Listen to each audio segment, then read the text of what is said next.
And let's get some perspective on Premier Li Keqiang's speech at Davos. I'm joined now by Jaques deLisle in Philadelphia. He is a professor of law and political science at the University of Pennsylvania.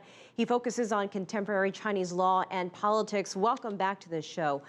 Jaques, why Davos and why now? It's been 5 years since China attended. Can you talk about the significance of Premier Li's visit? Sure. Well, we have a history of Chinese premiers and Chinese delegations showing up at Davos at key moments when something going on in China has important implications for the rest of the world. So we saw the first group go way back in '79 when the reforms were just getting started. We saw Premier Li Peng go in '92 when Deng Xiaoping was launching the second wave of reforms. And we saw Wen Jiabao go in 2009, the last visit, when China was sort of explaining its role in helping the world deal with the global financial crisis and how China would handle that. So now we have another moment, and the moment is, as your reporting indicated, the question about how China's slowing growth will affect the rest of the world and how China plans to engage that set of issues. And Premier Li mentioned the, quote, new normal in regards to China's economy, slower, more sustainable growth. What do you make of the phrasing of this, and what tone does it set? Well, I think it's a realistic statement. As Premier Li and many others have commented, China's growth was inevitably going to slow. No one grows at 10% forever. China has had a significantly export-led growth, and there's obviously a limited ability to continue to grow by relying on exports when you are an economy the size of China's.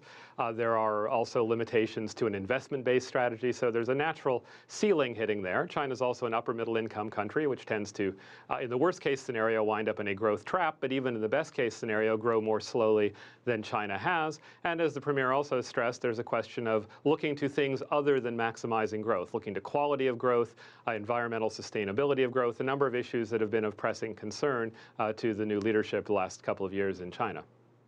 You know, the World Economic Forum brings out the biggest names in business. Can you talk about the kind of opportunities that China may have there?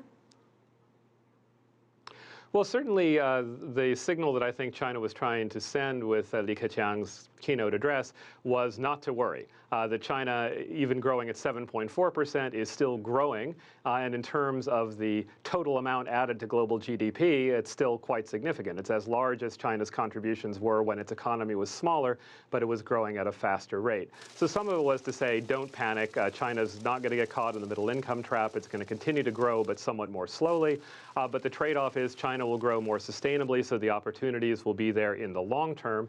And I think he also was trying to assuage concerns among foreign businesses and governments about China's possible unfriendliness, as some have perceived it, relatively less favorable than it has been in the past, handling of foreign businesses. So we've heard complaints about the application of the anti-monopoly law to foreign investors, about playing fields that are tilted in favor of state-linked enterprises and such. And he was saying, no, China is headed down a path of market reforms as promised, toward restructuring, toward sustainable growth, and there will be opportunities for foreign businesses in China, and even for small foreign businesses, which I'm sure will be a theme of the summer Davos to be held in Tianjin in some months. And also there were some hints of China's growing role as a source of outbound investment, which is something that will be welcomed in some of the sluggish economies in the West.